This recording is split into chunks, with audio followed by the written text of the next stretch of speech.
Hello guys, welcome to the channel. So our topic is necrosis. Necrosis क्या है? एक type के cell death का एक फॉर्म होता है। तो सेल इंजरी का टॉपिक चल रहा है अभी, और सेल का लास्ट स्टेज है ये सेल डेथ, मतलब जो कि इरिवर्सिबल सेल इंजरी का एक पार्ट है, मतलब एक फॉर्म है। देखो, सेल डेथ और इरिवर्सिबल सेल इंजरी किस किस टाइप से मैनिफेस्ट हो सकते हैं वो हमने पिछले वाले वीडियोस में डिस्कस कर चुके हैं, फिर भी और एक बार बोल रहे हैं। एक तो होता है नेक्रोसिस, दूसरा होता है एपोप्टोसिस, तीसरा नेक्रोप्टोसिस, पायरोप्टोसिस एंड फेरोप्टोसिस। इस पांच फॉर्म में ये सेल डेथ मैनिफेस्ट हो सकता है। उनमें से नेक्रोसिस इस वीडियो का टॉपिक है।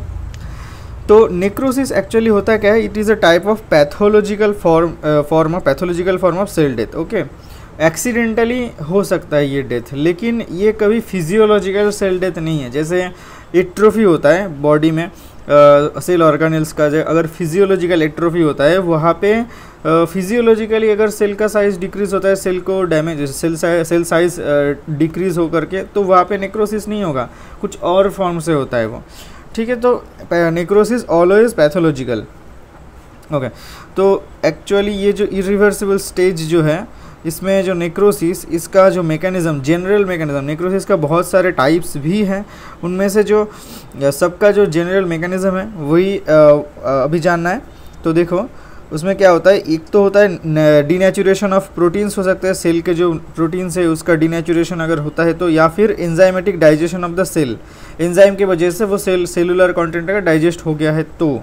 ठीक है, इनकी वजह से क्या होता है? डीनेचुरेशन ऑफ प्रोटीन या फिर एंजाइमेटिक डाइजेशन की वजह से तो सेल का जो प्लाज्मा मेम्ब्रेन होता है वो डिफेक्ट होता है, उसका सिलेक्टिव परमेबिलिटी डिफेक्ट होता है। वो तो पहले से ही था, सिलेक्टिव परमेबिलिटी इरिवर्सिबल स्टेज में उसका एक कैरेक्टरिस्टिक फीचर है, वो हम देखे थे इरिवर्सिबल स्टेज का। जब हम लास्ट वीडियोस में, प्रीवियस कुछ वीडियोस में अगर देखे थे तो वहाँ पे ये मेंशन था कि प्लाज्मा मेम्ब्रेन डैमेज और माइटोकॉन्ड्रियल डैमेज ये कैरेक्टरिस्टिक्स होता है इरिवर्सिबल सेल इंजरी का। नेक्रोसिस का भी सेम होगा क्योंकि उसका पार्ट है। तो प्लाज्मा मेम्ब्रेन अगर डैमेज होगा तो क्या होगा? सेलुलर जो कंटेंट्स हैं वो लीक आउट करेगा, क्योंकि प्लाज्मा मेम्ब्रेन एक सिलेक्टिवली परमेबल होता है। ये सिलेक्टिवली परमेबल होता है, लेकिन इसका अगर ये प्रॉपर्टी चला जाएगा तो कोई भी सब्सटेंस अंदर या फिर बाहर जा सकता है। तो अगर कंटेंट्स, सेलुलर कंटेंट्स अगर लीक आउट होता है तो क्या होगा?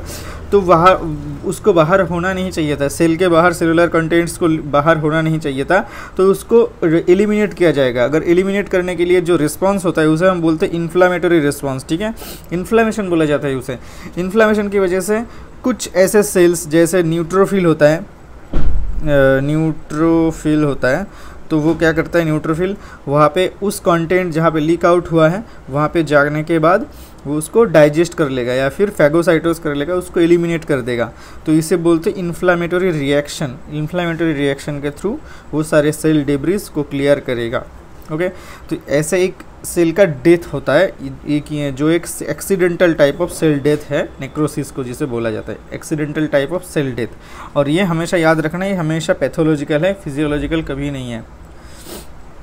तो देखो, टाइप्स जानना है अभी नेक्रोसिस का। मेनली 6 टाइप्स हो सकते हैं।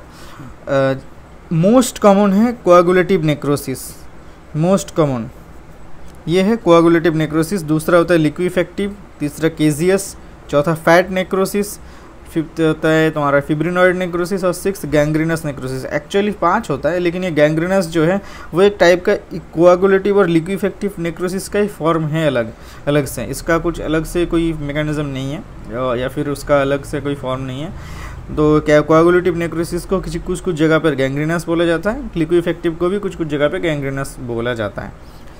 तो कोआगुलेटिव नेक्रोसिस जो है, अभी एक एक करके जानना है। इस वीडियो में सिर्फ कोआगुलेटिव जानेंगे, बाकी जो 5 है उसको बाकी वीडियोस में, बाकी नेक्स्ट वीडियो में जानेंगे।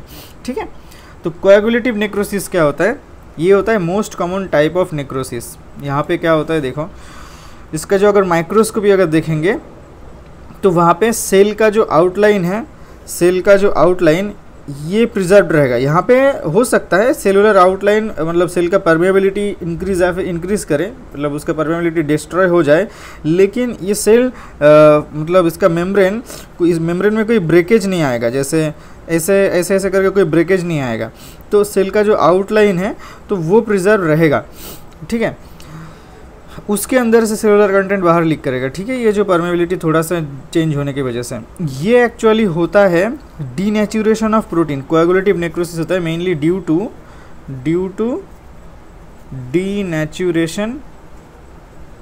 Denaturation of proteins.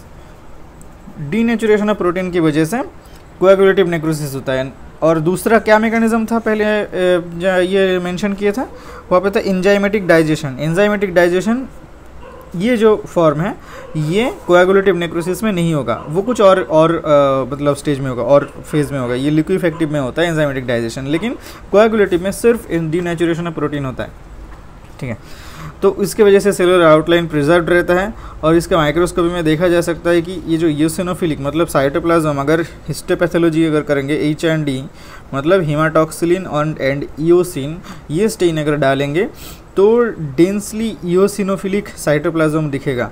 ये ईओसिन को कैच करेगा, ये ईओसिन, ठीक है।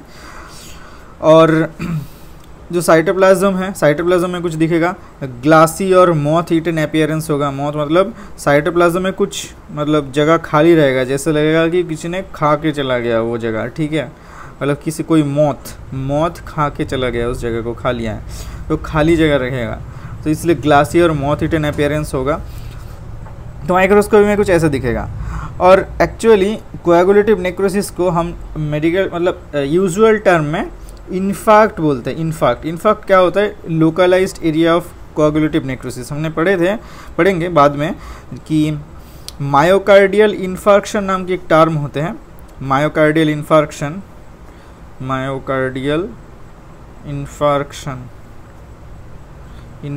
जहाँ पे क्या होता है, मायोकार्डियल इन्फार्क्शन में हार्ट में ये जो हार्ट है, हार्ट में कुछ जगह सिलेक्टिव कुछ जगह जहाँ पे ब्लड सप्लाई बंद हो गया होगा, तो वहाँ पे नेक्रोसिस होता है। और कौन सा नेक्रोसिस होता है? Coagulative necrosis. कोएगुलेटिव नेक्रोसिस अगर होता है तो वहाँ पे नेक्रोस हो जाने के बाद वहाँ के कुछ सेल्स डेथ हो जाते हैं, सेल्स डेथ हो, जो कि नेक्रोसिस के मैकेनिज्म से होता है। तो उस जगह को बोला जाता है इन्फार्क्ट। और क्योंकि वो हार्ट में होता है, हार्ट के मसल को बोला जाता है मायोकार्डियम, तो इसलिए मायोकार्डियल इन्फार्क्शन उस घटना को बोला जाता है, और वो एरिया को बोला जाता है इन्फार्क्ट, ठीक है। तो ये मेनली एक यूजुअल टर्म होता है कोएगुलेटिव नेक्रोसिस को डिफाइन करने के लिए, जो कि हार्ट है। मोस्ट कॉमनली देखो यहाँ पे ऑकरेंस भी मोस्ट कॉमनली हार्ट में ही होता है, इसीलिए ये मतलब मायोकार्डियल इन्फार्क्ट नाम इतना मतलब यूजुअल है। तो देखो, और गैंग्रीन भी एक टर्म है जो कि गैंग्रीनस नेक्रोसिस में जानेंगे। तो गैंग्रीन क्या होता है? ये भी एक टाइप का नेक्रोसिस होता है। अगर वो लिम्ब को अफेक्ट करता है, तो मतलब हाथ, हैंड या फिर और लेग, हैंड या फिर लेग पे, हमारा लिम्ब पे अगर नेक्रोसिस होता है तो उसे हम गैंग्रीन बोलते हैं, गैंग्रीन। तो उसको या तो बोला जाता है वेट गैंग्रीन या फिर ड्राई गैंग्रीन, क्योंकि ये जो कोएगुलेटिव नेक्रोसिस है इसमें सिर्फ डीनेचुरेशन होता है, एंजाइमेटिक डाइजेशन नहीं होता है। तो ये एक टाइप का ड्राई गैंग्रीन है, ये होता है कोएगुलेटिव नेक्रोसिस। और वेट बोला जाता है लिक्विफेक्टिव को। लिक्विफेक्टिव नेक्रोसिस अगर लिम्फ में होता है तो उसे हम बोलते हैं वेट गैंग्रीन, ठीक है। और ऑकरेंस देखना है अभी। ऑकरेंस मतलब कहाँ पे होता है मोस्ट कॉमनली? ये कोएगुलेटिव नेक्रोसिस कहाँ देखा जाता है? किडनी में होता है मोस्ट कॉमनली, तो हार्ट, ये सबसे कॉमन है, हार्ट में होता है। दूसरा होता है kidney infarct, spleen infarct, liver infarct, सब जगह पे इसको इन्फार्क्ट ही बोला जाता है कोएगुलेटिव नेक्रोसिस को। तो ये 4 टाइप के मेनली जगह पे कोएगुलेटिव नेक्रोसिस होता है।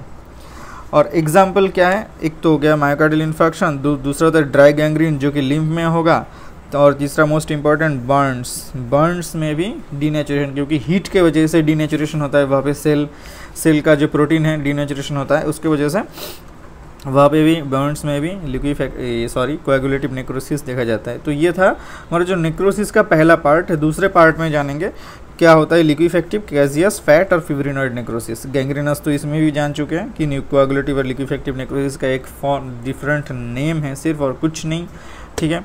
तो मिलते हैं नेक्स्ट वीडियो में, टिल देन गुड बाय।